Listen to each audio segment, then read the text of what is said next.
Sementara itu, pemerintah kembali mewajibkan tes PCR sebagai syarat penerbangan wisatawan ke Bali.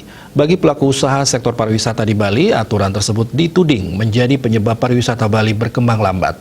Harga tes PCR cukup mahal dibandingkan rapid test antigen. Kondisi ini pun membuat beberapa wisatawan domestik memutuskan untuk membatalkan rencana kunjungan ke Bali.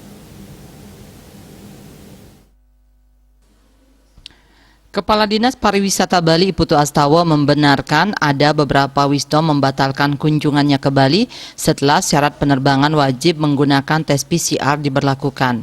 Kendati demikian, pihaknya belum mengetahui seberapa banyak wisdom yang membatalkan berkunjung ke Bali pasca adanya aturan tersebut. Jumlah real akan diketahui pada Jumat 29 Oktober hingga Minggu 31 Oktober mendatang. Dalam beberapa bulan terakhir, kunjungan wisdom ke Bali paling banyak terjadi pada hari Jumat, Sabtu, dan Minggu.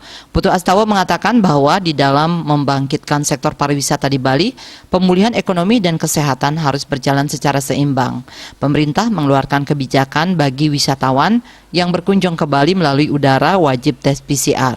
Hal ini untuk mencegah terjadinya lonjakan penyebaran COVID-19 di Bali, mengingat Bali akan menjadi tuan rumah beberapa event penting internasional pada tahun 2022 mendatang.